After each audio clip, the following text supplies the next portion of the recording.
Bienvenidos a su programa Hablemos de Ciencia, Tecnología y Sociedad. Yo soy Miguel Cabrera y hoy tendremos de nuevo a Caunabo Suárez, quien vendrá hoy. No vas a hablar de el universo, de la antimateria, ni tampoco de los agujeros negros, sino que va a tratar un tema de la realidad que se vive en el mundo. Ese tema serán los conflictos actuales y el peligro nuclear, termonuclear. Es decir, de que se pueda desatar una guerra termonuclear a partir de esos conflictos. Bienvenido, Caunabo Suárez. Gracias, Cabrera. Sí, aquí estamos para tratar un tema que representa una actualidad, porque si nos remontamos a los tiempos de la Guerra Fría, veremos que solo ha habido un momento en todo ese trayecto que se conoció como la Guerra Fría, a partir del término de la Segunda Guerra Mundial en 1945, es decir, a partir de concluir esa Guerra Mundial, la Segunda, el mundo se vio estremecido y en un peligro real de una guerra nuclear a partir de los cohetes instalados en octubre y descubiertos en octubre en Cuba. Es decir, la llamada crisis de los cohetes que se desató de los misiles, también se le llamó en ese momento, en octubre de 1962. Ese fue un momento que estremeció a la humanidad y que estuvo al borde de una guerra termonuclear, la primera que se hubiese sucedido en el mundo y la última, porque a partir de ahí no existirá nada en la Tierra, porque va a desaparecer todo cuanto existe.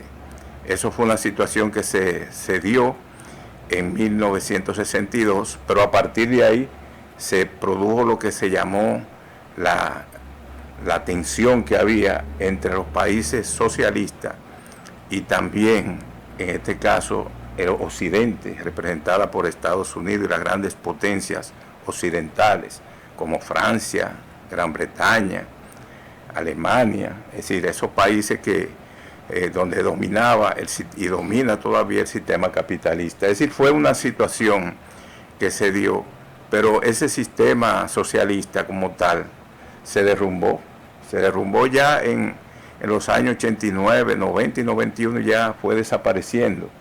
Y a partir de ahí, del derrumbe de lo que se le llamó el socialismo real, apareció una teoría por aquel politólogo norteamericano llamado Francis Fukuyama sobre el fin de la historia.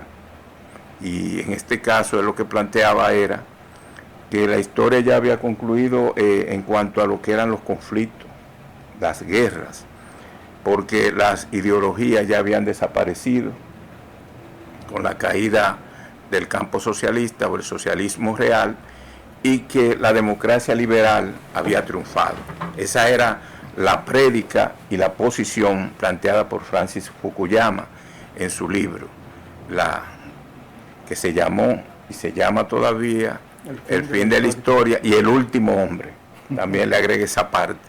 Primero fue un artículo que él escribió y luego, eso fue en 1989 ese artículo, y más adelante en 1992 entonces publicó su obra que tuvo mucha acogida, pero luego tuvo que retratarse de esa posición porque los conflictos empezaron a surgir a nivel internacional. En este caso nosotros vemos cómo en la actualidad siguen los conflictos, y conflictos muy graves, como el caso de la guerra rusa y Ucrania, y también los conflictos y los enfrentamientos que se están dando en Gaza, la masacre, vamos a llamarle, de Gaza. Eso ha provocado también la protesta a nivel mundial, rechazando el genocidio de Israel contra la Franja de Gaza. Pero una guerra que también se mantiene activa, tiene ya 2 años, cumplió 2 años, es ese conflicto que está todavía en desarrollo entre Rusia y Ucrania. Entonces ahí vemos cómo se está dando ya una lucha de poder, una lucha por el dominio de las superpotencias, donde ha intervenido la OTAN como tal, es decir, como organización que agrupa alrededor de 29 países. No sé qué criterio usted tendría de esos conflictos que se están dando en la actualidad y a qué podía conducir esas guerras que de manera no se pueden controlar, porque son guerras de intereses y también son conflictos a nivel de la geopolítica por influencia de los países y de las grandes potencias. ¿Cómo te enfocaría esa situación que se da y esos conflictos que actualmente existen a nivel mundial? Gracias, Cabrera. Mira, las guerras todas son guerras económicas, son guerras de intereses, y por eso no son guerras justas. Entonces, las guerras que se desarrollan ahora, los conflictos actuales, son sumamente peligrosos, porque no son que nacieron o surgieron ahora. Es una preparación a largo plazo, sobre todo de Occidente y de capital financiero mundial, que tiene como problema fundamental de existencia, sobre todo fomentada por Estados Unidos, que es que la industria de la guerra es su principal industria. No es la producción de bienes materiales, de servicios o de otra naturaleza, sino la guerra, la venta de armas para la guerra. Entonces los conflictos actuales es una expresión de esa cadena ya muy larga de lucha de intereses y áreas de influencia de todas las grandes potencias, de cómo dividirse el mundo. Entonces el conflicto actual, por ejemplo, que se desarrolla en Ucrania es un conflicto geopolítico, es decir, por el dominio mundial. Y eso es tan claro también porque en la actualidad ya está en juego el dominio unipolar de Estados Unidos, que ya no existe de esa manera. Estados Unidos está ya en entredicho como potencia mundial única. Han surgido los BRICS, que son países que son China, la India, Rusia, Brasil y otros que se han unido para formar un bloque de países que generalmente generan ya un bloque de poder mundial, asiático, no solo en el plano económico, sino también en el plano militar. Entonces este conflicto de Ucrania viene de lejos y viene de lo que se llamó los acuerdos de Minsk, que fueron acuerdos mediante los cuales Occidente, sobre todo Estados Unidos, la OTAN, se comprometió a no expandirse hacia el este, hacia Rusia. Sin embargo, eso fue un acuerdo que fue un engaño, dicho por la propia exministra de Alemania,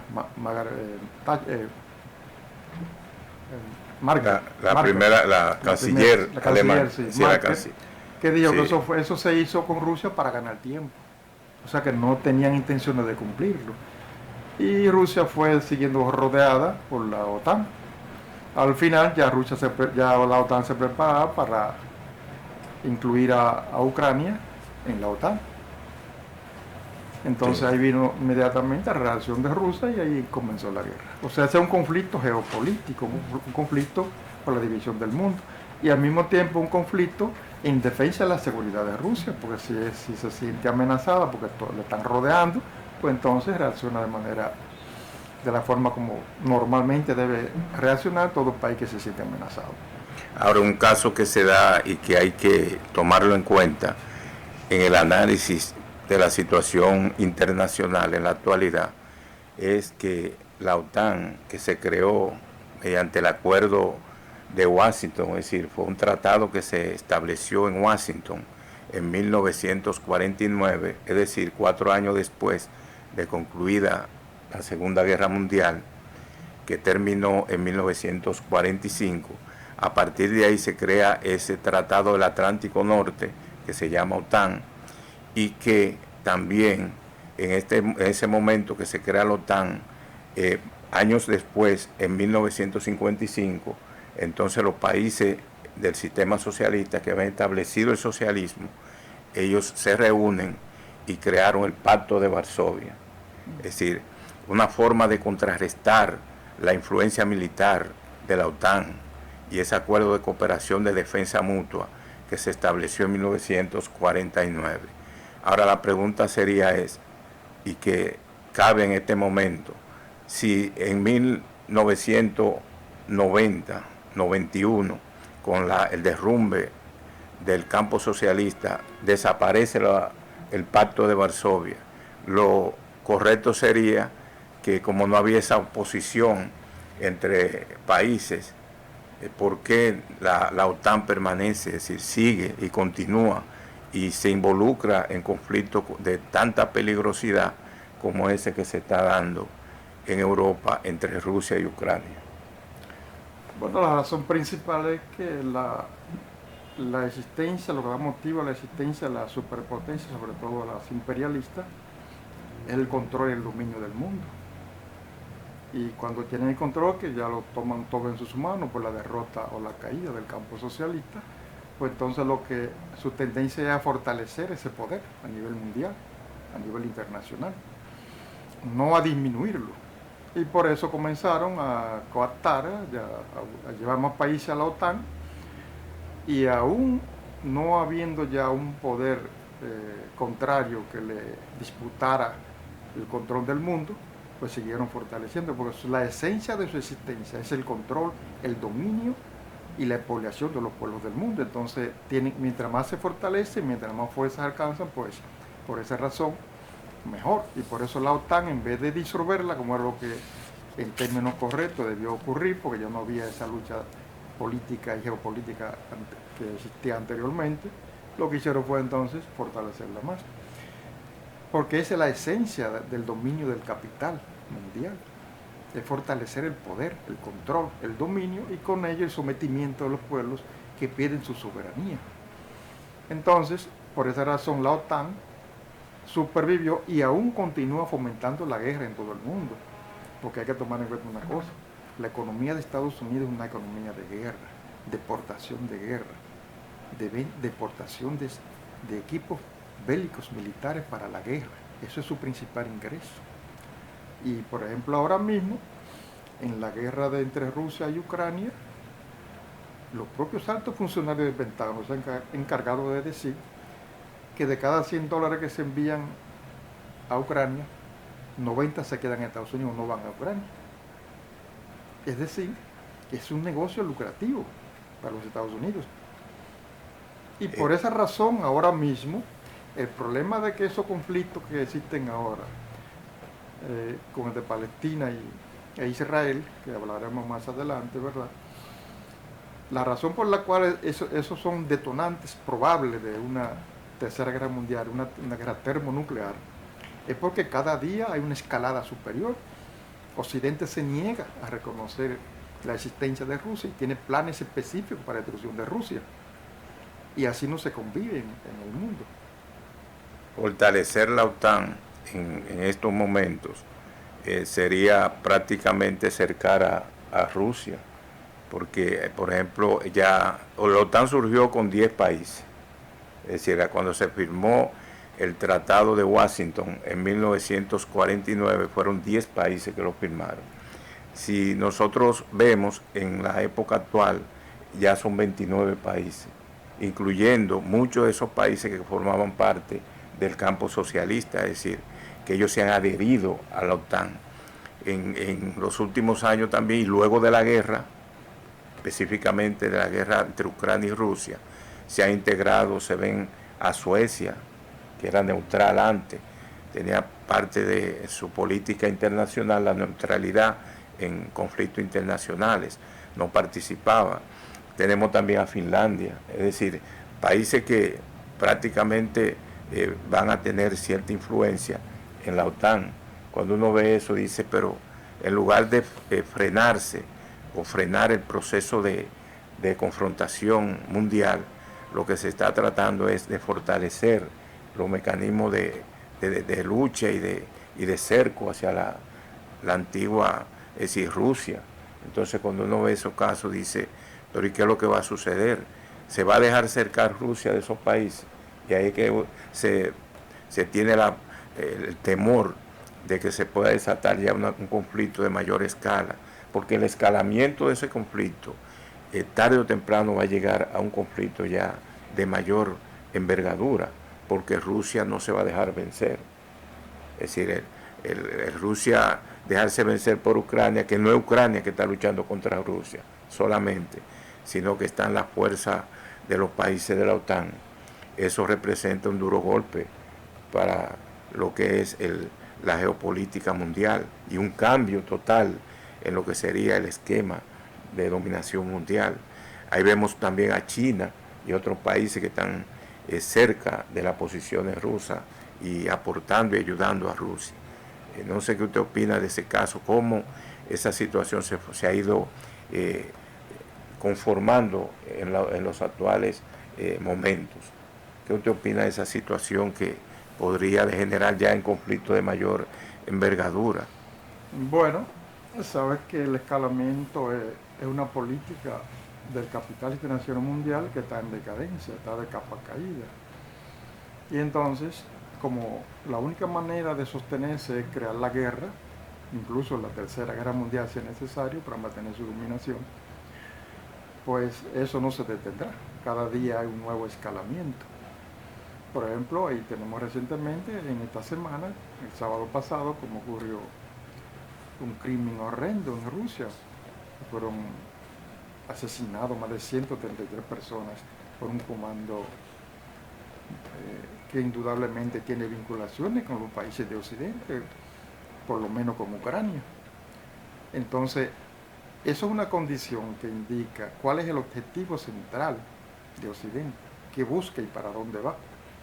Porque no plantean nunca una salida negociada, en el caso ucraniano, pero todos los días crean condiciones para atacar a Rusia. O sea, no es una guerra solo de Rusia contra Ucrania, es una guerra contra Occidente, encabezada por Estados Unidos. Y Europa, que es la cenicienta de Estados Unidos, y que ha perdido todo el esplendor que en sus inicios llevaba, porque se ha arrodillado a Estados Unidos.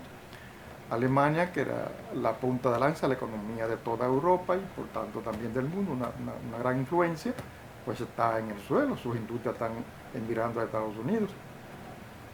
Ahora, viendo... Al no tener el gas ruso y el combustible ruso como en la condición en que lo recibían barata, pues entonces la industria toda europea está en el suelo, la inflación está muy alta y el pueblo está sufriendo, porque en fin de cuentas, todas esas consecuencias de los líderes de baja calidad que tiene toda Europa, líderes que no tienen condiciones reales de líderes, sino simples dirigentes, trae como consecuencia el sufrimiento de las masas europeas.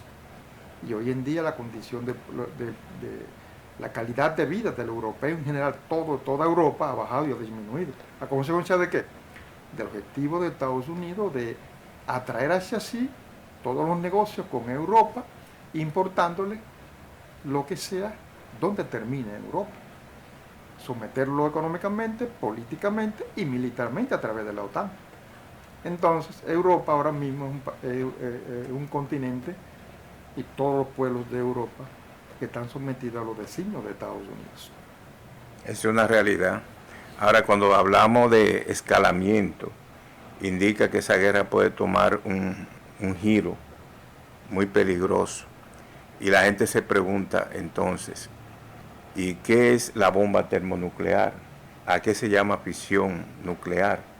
Es decir, porque también, como este programa tiene un contenido educativo, sería bueno explicar esos conceptos para que los televidentes tengan una idea clara del peligro y la consecuencia que se puede traer en esos casos, esa guerra termonuclear que pueda estallar. Y también se dieron casos, por ejemplo, de explosiones nucleares, por ejemplo, el caso de la Segunda Guerra Mundial, donde se lanzaron bombas, se lanzaron una en Hiroshima, nuclear, y otra en Nagasaki. Esos fueron casos que estremecieron al mundo en ese momento, porque no se conocía para esa época lo que era la bomba nuclear. pero también se dieron casos, se han dado casos de accidentes, en estos casos que voy a especificar ahora, como fue el de Chernóbil, en la misma Ucrania, porque fue en territorio del este de Ucrania que se produjo esa explosión, y eso provocó también una situación de dificultad. Eso fue en los años 80, la década del 80, pero también reciente, no hace mucho, en 2011, más reciente, hubo un accidente también nuclear en Japón. Es decir, que además de la guerra, de la posibilidad de que haya una explosión, es decir, que eso degenere esos conflictos en una guerra termonuclear, también es bueno saber en qué consiste esa bomba nuclear y en qué consiste también esa fisión nuclear que tanto se le teme y que el mundo está abocado a rechazar ese tipo de confrontación a ese nivel. Mira, Cabrera, los elementos químicos que componen la tabla periódica no se generan en la Tierra. La Tierra no produce nada. Esos elementos se generan en las explosiones de las estrellas, sobre todo las supernovas. El hierro, todo, el oxígeno, el potasio, cobre, todos, el oro, el uranio y el plutonio, que son elementos radioactivos espontáneamente, todos se generan en las explosiones nucleares de las estrellas, sobre todo las estrellas que estallan como supernova. Dentro de esos elementos de la tabla periódica existen elementos que espontáneamente emiten radiación, y entre ellos están el uranio y el plutonio. Y esa condición es lo que el hombre, con la su tecnología, ha logrado explotar para ponerlo a su servicio para la guerra y para fines pacíficos, para las dos cosas.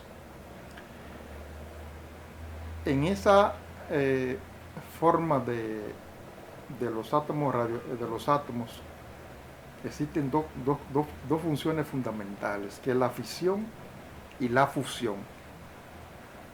La fusión significa, por ejemplo, que dos átomos de hidrógeno se unen para formar uno de helio, y eso libera energía. Eso es lo que ocurre en el Sol nuestro, y eso es lo que ocurre en todas las estrellas del universo. Y la fisión es lo contrario.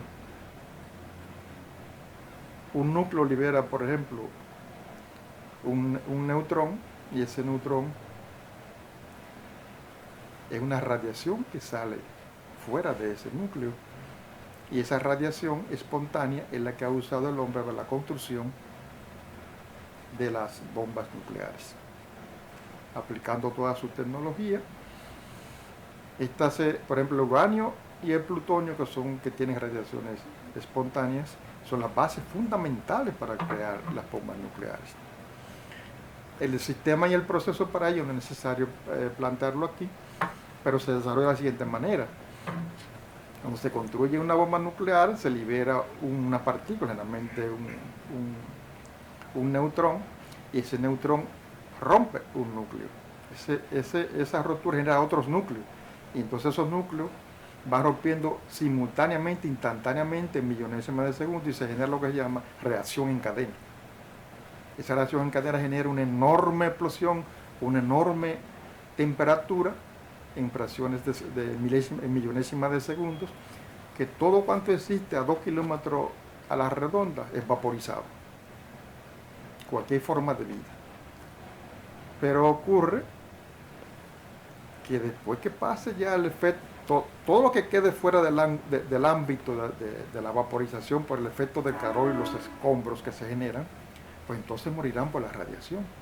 Una radiación que es una especie de nube, una nube de partículas radiactivas sumamente poderosa, que penetran todo lo que es vida orgánica, animal o vegetal. Y las personas que sobrevivieran por no estar en el lugar específico donde ocurre la explosión, morirían por la radiación.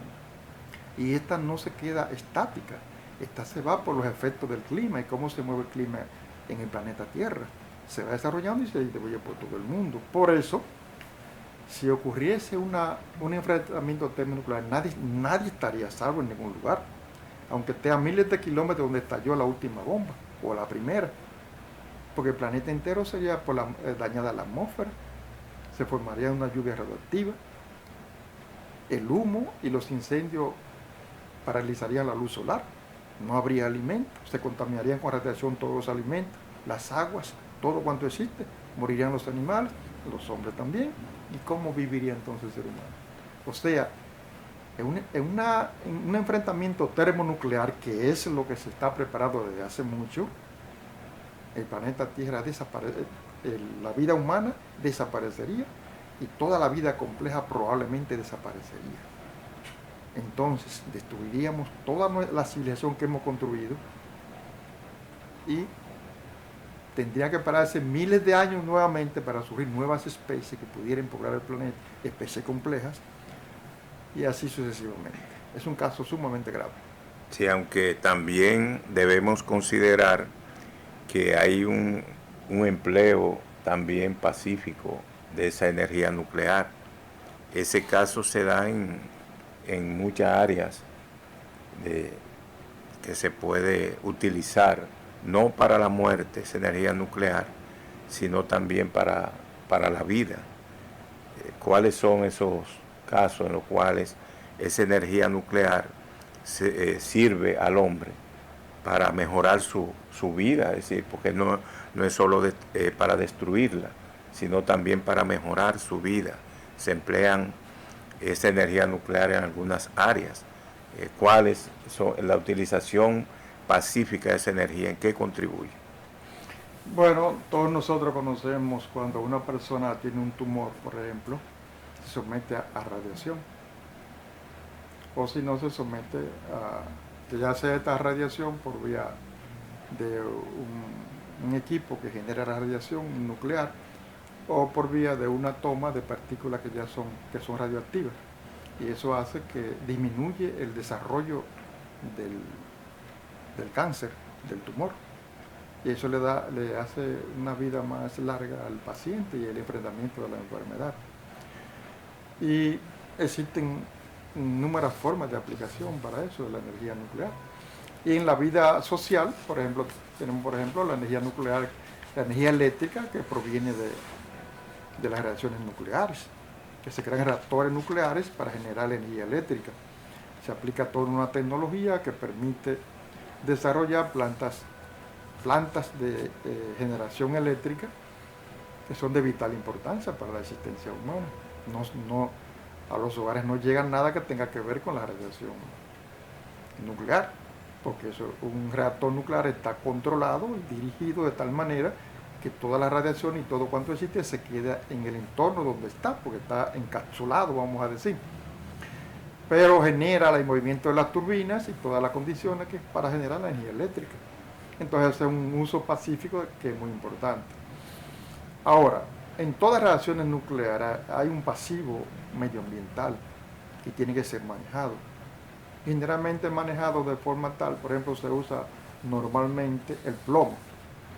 El plomo es un producto con un peso atómico muy pesado, muy manejable y muy barato. Entonces, por esas circunstancias, es bueno para fabricar contenedores para guardar los pasivos, los residuos radioactivos que pudieran quedar en esas reacciones nucleares. Pero esas son cosas que durarían infinidad de años para degradarse y se sumergen en grandes profundidades de la tierra o de los mares y son, por tanto, como quiera que sea, un pasivo medioambiental, porque su manejo, su traslado y la propia integración al suelo, aunque sea en profundidad, ya de por sí es un problema que afecta al medio ambiente, aunque no genere radiación, pero es un peligro potencial. Otro conflicto que al mundo lo tiene preocupado es el ataque que se produjo el 7 de octubre a Israel por parte de Hamas. Eso provocó una reacción demasiado desproporcionada de Israel y todavía se mantiene ese conflicto de manera abusivo en ese sentido, porque son muertes. Yo cuando veo esos videos donde aparecen esas destrucciones en Gaza, uno piensa, pero ¿y cómo va a ser que la humanidad llegue a esos niveles de confrontación y de conflictos tan agudos y tan desalmados son los bombardeos a hospitales donde aparecen enfermos, muertos, que lo matan así despiadadamente? Es decir, eso ha causado un estupor a nivel mundial y de rechazo total, porque Israel no acoge ninguna de las recomendaciones que hace la ONU para parar y frenar ese conflicto. Es una guerra que se viene desatando y un enfrentamiento entre palestinos e israelíes desde su fundación, desde la declaración aquella en 1947, donde esa resolución de la ONU separó a Palestina en dos estados, es decir, por un lado Israel y por el otro lado los palestinos. A partir de ahí y de la creación en 1948 del Estado de Israel, ha empezado todo un conflicto de manera agresivo y con escalada también, no al nivel que está en Ucrania, que hay mucha posibilidad de una confrontación de mayor nivel, pero sí años y años de conflicto y de guerras. Pero ahora eso se mantiene y no sé cómo usted vería ese abuso que está cometiendo contra la población civil de Palestina, Israel, donde los bombardeos son criminales. Es decir, un genocidio que la humanidad debe rechazar. No sé cómo usted enfocaría ese conflicto, que son los dos conflictos que mantienen a la humanidad en vilo, el que se produce entre Rusia y Ucrania y el de Israel-Palestina, es decir, en este caso en la Franja de Gaza, ese abusivo y criminal incursión israelí. ¿Cómo usted analizaría ese otro conflicto que también preocupa a la humanidad? Mira, Cabrera, en Israel gobierna una secta segregacionista denominada sionismo. El sionismo está dominado por lo peor de la religión judaica, que es segregacionista por esencia. Y eso es lo que aplica desde que se fundó en territorio palestino Israel, está aplicando esa política de limpieza étnica y genocidio. Las Naciones Unidas tiene que haber generado algunas 100 decisiones condenando a Israel desde ese tiempo hasta la fecha por los actos terroristas que comete contra los palestinos y ahora contra los gazatíes en particular. O sea, el ataque de limpieza étnica actual de Israel contra Palestina, contra los gazatíes, es un ataque que viene desde 1948. Ese genocidio es una continuidad, el de ahora es una continuidad de todo lo que ha habido hasta la fecha. Y se debe a que los sionistas aspiran a controlar el mundo. No es solo el plan de Israel, no se queda en Gaza. Y entonces el peligro que tiene todo eso es que este es un estado artificial creado por Estados Unidos y Gran Bretaña, que cuenta en la actualidad con más de 300 bombas nucleares. Entonces es un grave peligro para la humanidad. Israel puede detonar y comenzar una tercera guerra mundial.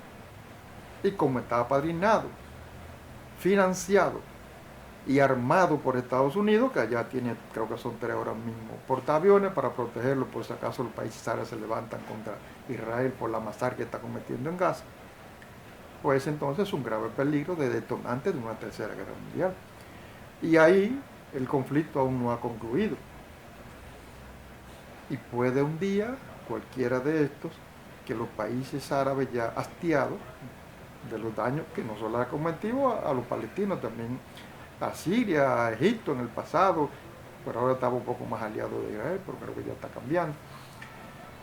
Y eso es realmente un foco, una fuente de detonación probable de una tercera guerra mundial, en este caso termonuclear, no con armas convencionales.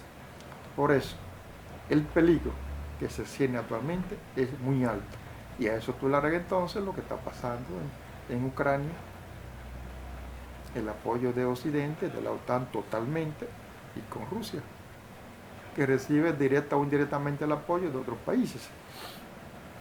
Así que el mundo hoy en día, en la actualidad, está pendiendo de un hilo, de un pequeño error, para que se desate un conflicto de gravísimas consecuencias contra la humanidad. Sí, pero también cuando uno ve los resultados, porque en todo conflicto, en toda guerra y en todo movimiento en cuanto a lo que han sido en los últimos años, las confrontaciones y que ha participado Occidente, se nota que hay una incidencia muy marcada del capital financiero. Es decir, esos son los sectores que mayoritariamente se benefician, y también un complejo militar industrial que hace una ganancia enorme con las guerras. Esa guerra, por ejemplo en Ucrania, esa venta de armamento, tanto de Estados Unidos como de los países europeos como Alemania, Francia, esos países que están interesados en darle salida a todo ese arsenal de guerra que tienen y esa industria militar que poseen, eso hay que verlo como una situación deprimente en cuanto a lo que son los objetivos de la humanidad, que no debía ser beneficiar a unos sectores que han sido los que se han aprovechado de esas guerras, porque los pueblos siempre sufren cuando hay esos conflictos.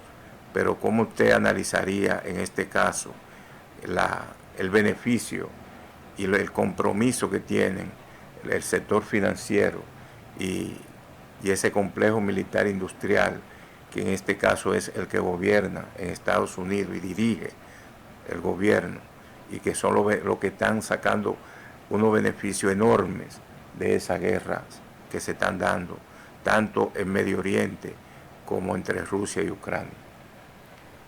Bueno, el capital financiero mundial, Cabrera, está en bancarrota. Y eso se ha evidenciado en la crisis de 2008, por ejemplo. Fue una crisis que parte de la crisis sistémica de capital financiero mundial.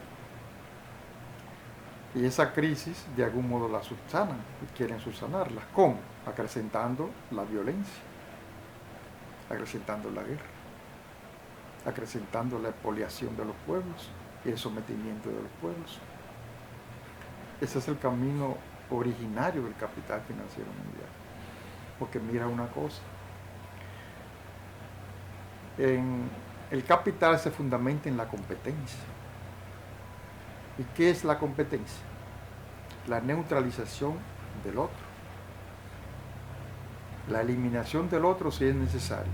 ¿Qué significa eso? Que no educamos para la paz, educamos para la violencia, para la guerra, para la imposición de mi criterio, de mi beneficio por encima del otro, y que para ello tengo que eliminar o neutralizar al otro. Esa es la esencia del capital, la competencia, y así se determina en sus orígenes. Y eso es lo que hace en una escala muy superior el capital financiero mundial. Entonces, ese capital está interesado en la actualidad en la guerra, porque la guerra es lo que puede detener el crecimiento de los BRICS y particularmente de China, la India y Rusia. No ve otro camino de cómo contener y de cómo van avanzando esos países en la conquista y en la adhesión de otros pueblos, sobre todo de África y también de América Latina. O sea, la hegemonía de Estados Unidos y del capital financiero está en juego ahora mismo. Y no quieren perderlo.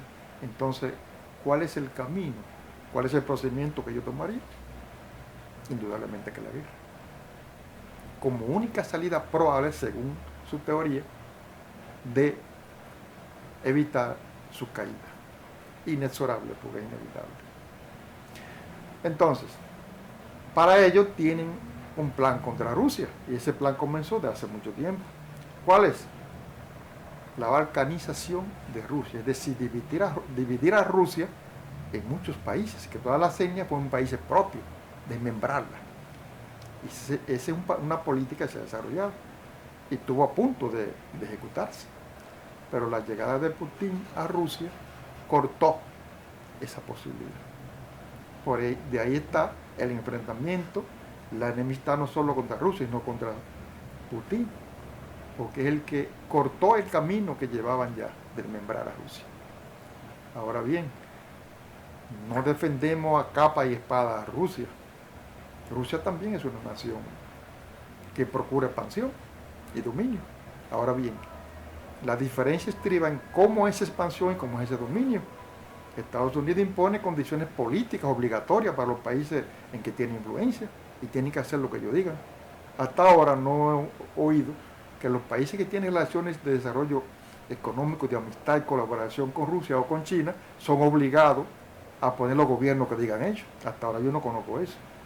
Y allá hay una diferencia. Entonces, se necesita, por tanto, un nuevo paradigma de relaciones internacionales y mundiales en donde los pueblos del mundo tengan libertad plena, equidad, justicia social, solidaridad y participación igualitaria en todas las cosas. Ahora, ese desmembramiento de Rusia como objetivo de Occidente, debemos analizarlo retrospectivamente, es decir, irnos hacia atrás, es decir, ver cómo se dio el caso del desmembramiento de la Unión Soviética, porque eso fue lo que provocó el derrumbe del socialismo real. Es decir, en esa década, en esa época ya de 1989, 1990, en ese periodo ya se fue desmembrando, en el 91, ese desmembramiento de la Unión Soviética, porque eran 15 naciones, 15 países, y Rusia era uno de esos componentes más importantes, pero los otros, muchos de ellos, ya están en la OTAN. Eslovenia y algunos de ellos ya se han integrado a la OTAN.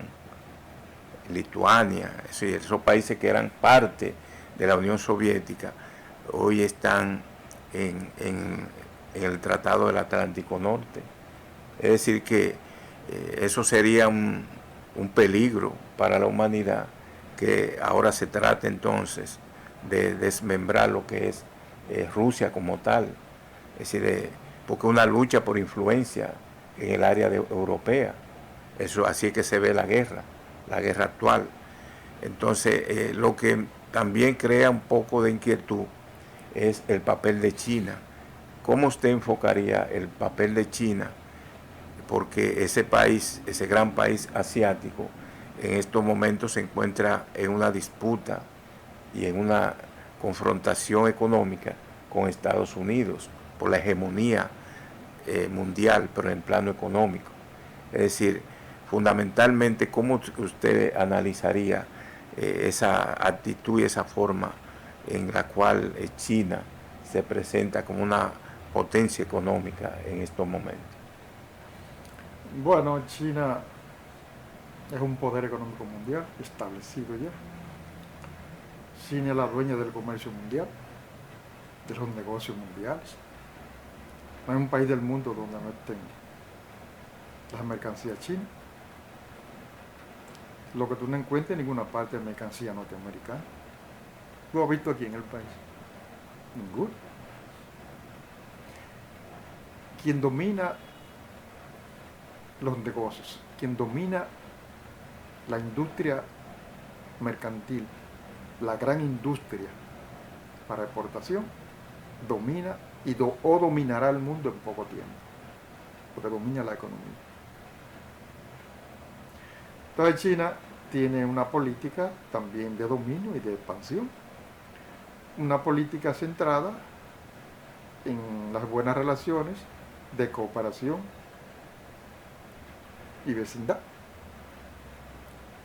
No porque estén cerca, sino en términos, vamos a decir, generales. Pero es una cooperación en donde no interviene el aspecto político hasta la fecha. No sabemos si en el futuro eso cambiará. Pero China es una potencia mundial y ahí es donde está la situación que se da en el mundo actualmente. Y de ahí que nace el peligro de esa guerra termonuclear.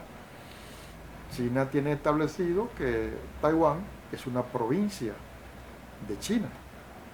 Estados Unidos tiene todo su huevo puesto en Taiwán y lo defiende a capa y espada. Entonces ese es otro conflicto que también puede traer y tener como consecuencia un enfrentamiento sumamente grave que puede conducir también a un enfrentamiento termonuclear. O sea, por todas partes, fruto de la bancarrota y la derrota del capital financiero mundial, la humanidad está amenazada de su extinción. Entonces, ahora bien, a China no le interesa la guerra. A China le interesa seguir expandiendo, seguir desarrollando su economía, seguir ganando áreas de influencia. Y por eso actúa de manera, en cierta manera, conteniendo los conflictos, alargando los conflictos. Pero según se ven las cosas, llegará un punto en que la situación puede verse sumamente complicada. Por ello, los pueblos del mundo tienen que prepararse para demandar, exigir un nuevo paradigma de relaciones internacionales, de existencia pacífica, de libertad, de soberanía, de seguridad, para lograr un mundo que pueda sobrevivir en manos de las grandes potencias luchando por sus intereses geopolíticos. El peligro cada día que pasa es peor. Ahora que hablamos de ese peligro, también hay otra agrupación muy importante que son los BRICS.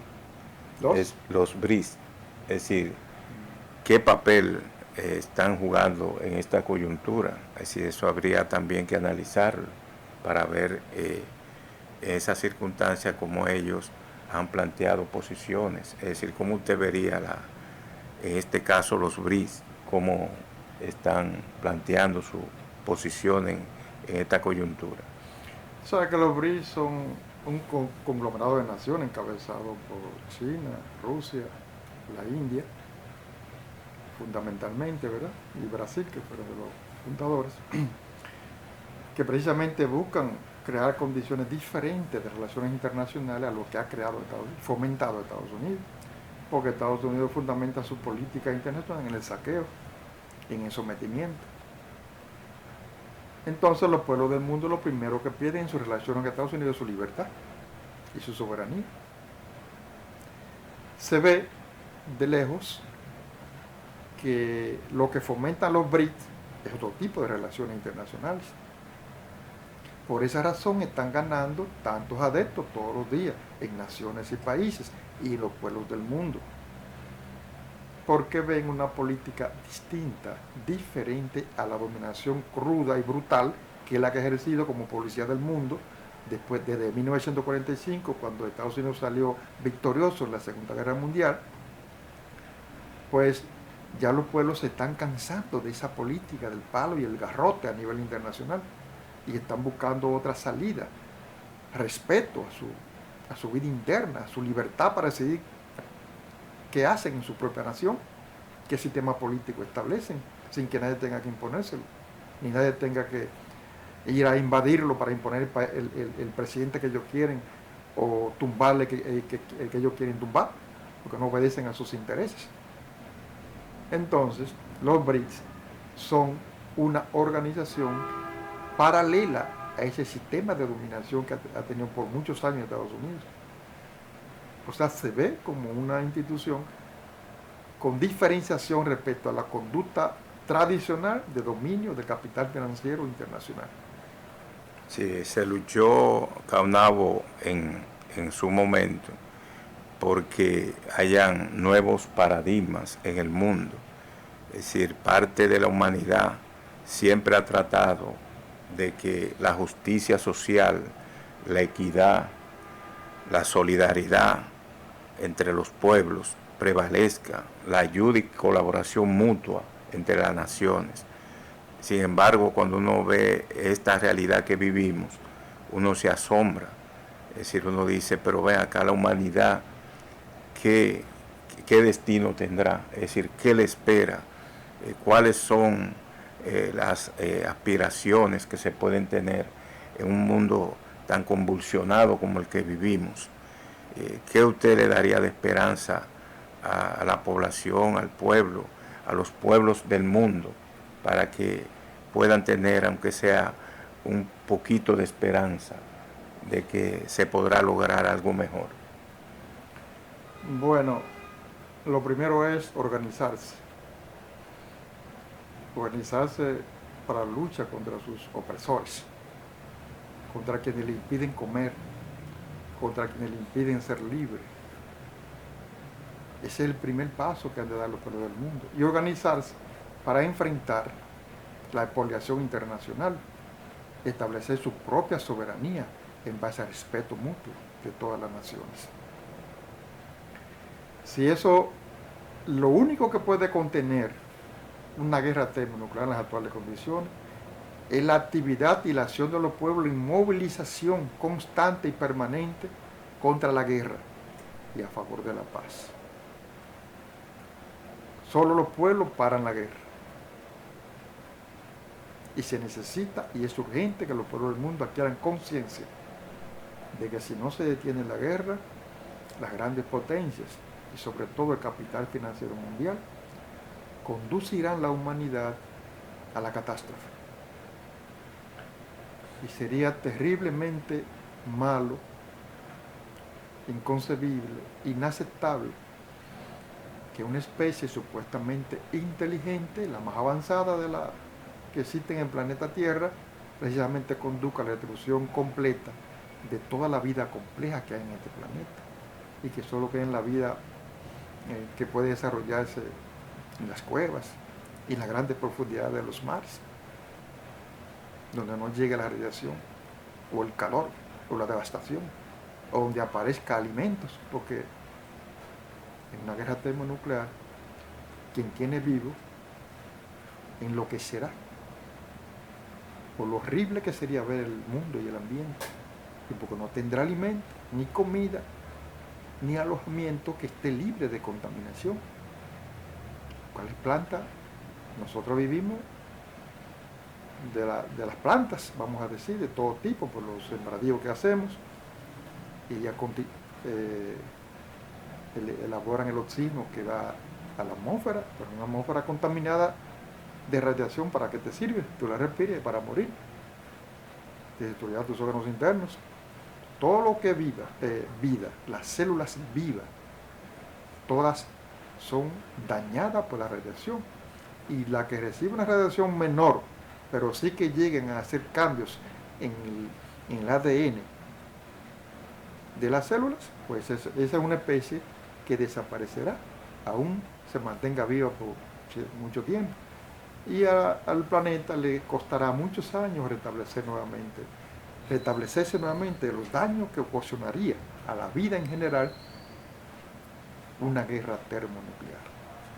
Se creó la ONU a partir de la Segunda Guerra Mundial, y esa ONU, Organización de Naciones Unidas, en realidad emite resoluciones, condena algunos actos que se dan a nivel de masacre de poblaciones, pero lo que se nota es que la ONU no está siendo oída en el caso de Israel en su incursión en Gaza.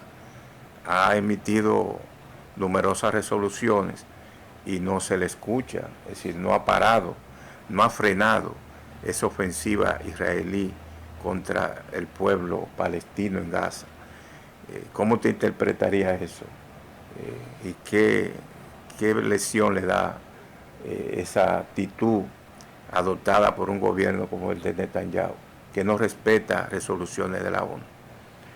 Mira, Cabrera, lo que ocurre es que quien gana impone las condiciones. ¿Quién ganó la Segunda Guerra Mundial? ¿Quién triunfó? ¿Quién quedó con el poder mundial? Estados Unidos. Y la ONU es una creación de ese triunfo de Estados Unidos. Crearon el Consejo de Seguridad, en donde 5 países pueden decidir si una cosa se hace o no, por sí propio. O sea, si uno se opone, ya se cayó lo que se está tratando. Sí, es una situación en esas difícil. Circunstancias, lo que decide la Asamblea de las Naciones Unidas no es vinculante con ellos. O sea, la decisión final la toma el Consejo de Seguridad, o sea, la grande potencia. Sí. Por eso es que la Asamblea General de las Naciones Unidas, sus decisiones son muy buenas, muy valiosas, pero no se ejecutan, no se cumplen, porque ni tiene los medios para hacerla cumplir, ni la grande potencia, si les afecta, la bloquean, hacen un veto en el Consejo de Seguridad. Y Bueno, aunque ellos la aprueben y sea vinculante, simplemente no la cumplen olímpicamente, porque son el poder. bueno, Caonabo, le agradezco su presencia en este programa de hoy. Quiero que usted con una palabra de aliento y estimulante se despida ante los televidentes. Bueno, Cabrera, lo único que yo puedo llamar a todos los pueblos del mundo y particularmente al pueblo dominicano, que se movilice por la paz y contra la guerra. La única motivación para detener la guerra es la acción permanente de los pueblos. La guerra de Ucrania terminará cuando los pueblos del mundo se levanten y digan no. El genocidio israelí terminará, la limpieza étnica israelí terminará cuando los pueblos todos del mundo a unanimidad digan basta ya. Bueno, será hasta el próximo lunes con su programa Hablemos de Ciencia, Tecnología y Sociedad. Yo soy Miguel Cabrera. Hasta entonces.